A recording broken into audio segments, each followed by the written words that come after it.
Hello again, I'm Feregrino and today I'm going to be talking to you about text as data.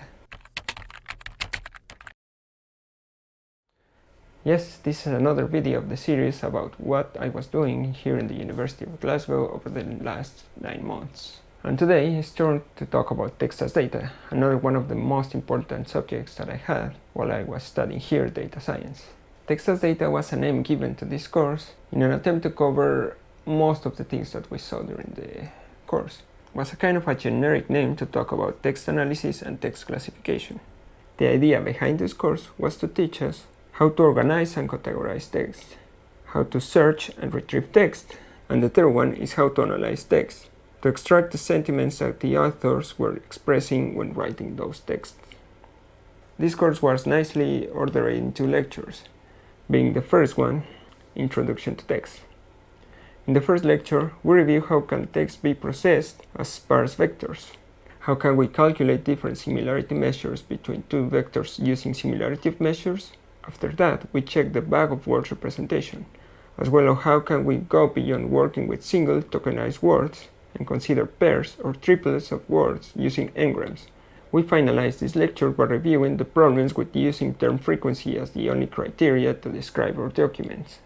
As we learned in the previous lecture, using the raw term frequency is not the best idea, and thus, in this lecture, we saw different options to overcome this issue, such as operating in the log space for term frequency, as well as how to consider the collection using something known as the inverse document frequency, or IDF. Following with term distribution, we saw how it could be used to cluster documents in an unsupervised manner, using algorithms such as k-means or hierarchical clustering. For the fourth lecture, we learn another approach to representing documents, and that is through probabilities, the probability of a sequence of words, and the probability of a word given a sequence of words, and this is using language models. We also saw how to consider n-grams and how this allows us to get better models. In lecture number 5, we learn about word embeddings, which is a somewhat more modern approach of representing words as dense vectors, created from the context of each word. Lecture number 6 was about classification. We briefly reviewed classifiers such as naive Bayes, logistic regression, SVM, and decision trees. Natural language processing was the topic of the 7th lecture.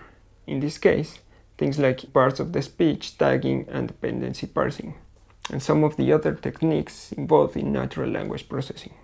Lecture 8 was another look at classification, reviewing some of the good practices to avoid over or underfitting, as well as some ethical concerns that may arise from using machine learning for real-world application. Just like in the previous lecture, the lecture number 9 was about revisiting an old lecture from another perspective. In this case, was clustering, using latent semantic indexing. The last 3 lectures were about applications of what we saw during the course. Lecture number 10 was about information extraction, named entity recognition, and relation extraction. Lecture number 11 was about question answering and the question answering architectures. And lecture number 12 was about dialogue systems, chatbots, and techniques such as slot filling to build chatbots and other kind of responsive systems. On the practical side, the labs for this course were by far the most interesting of any other course that I had in this semester.